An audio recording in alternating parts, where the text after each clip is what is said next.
Ada satu lagi cara tambah duit masuk dalam app Pautang.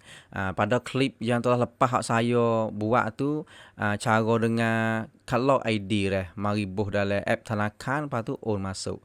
Lepas tu dia hari ni saya nak buat dengan cara scan QR code. Tu lagu mana mari kita tengok bersama. Mula-mula kali kita buka app Pautang dah. Kita pergi back gerah-gerah mudah-mudah dah. Gini narek dia, narek app Pautang nak ada lagu ni dah. Semua tahu belakang rak. Lepas tu pergi tekan di nalak. Ni nalak.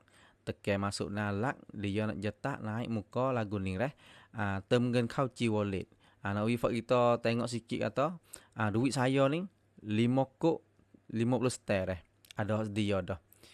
Tu. Tambah duit iaitu pergi di temgen kau ci wallet dah.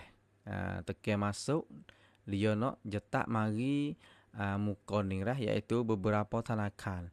Ikut kita nak pilih ambil Tanakan mana, ikut kita suka dah. Saya nak ambil Tanakan Thai Panit. Saya tekan masuk Thai Panit.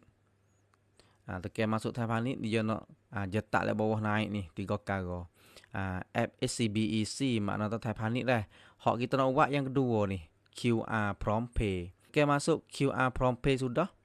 Dia nak naik QR code, ni dia.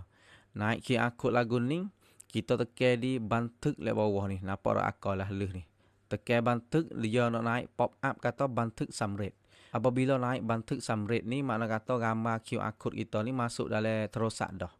Kita tubik app Pautang. Tubik app Pautang, kita masuk app Tanakan. Tak kira nak masuk app Tanakan ke apa boleh belakang ni. Ni. Bagi saya ni minta masuk app Krung Thai. Masuk app Krung Thai. Lepas tu pergi sari dalam app Tanakan Krung Thai tu, kelima kata scan. Ni, hak Krung Thai duduk sini dah, duduk bawah ni. Hak Tanakan lain ada scan. Tengok molek ada, cari dengan molek-molek dah ada mata dah. Tekan masuk, dia nak naik supaya buku gambar ni. Lepas tu kita tekan lek bawah ni.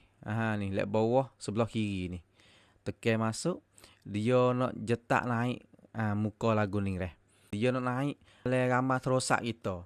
Kita tekan gambar le terosak kita tu, hak gambar gapo sat ni, gambar QR code tu dah terosak kita. Tekan masuk tu, dia nak jetak mari lagu ni. Muka ni dah dia buat kata muka prompt pay. Kita buh jumlah duit. Saya buh masuk 5 kok dah. Buh masuk 5 kok, tekan topai bawah ni. Tu dia. Lepas tu jinjan gapo sudah tu. Lepas tu pergi di nalak mula. Nalak hak app Pautang sat ni. Ni mari dah duit ni. Sat ni 5 kok 50 ster ni jadi 10 kok 50 ster. Tu mudah-mudah gitu ya cara QR code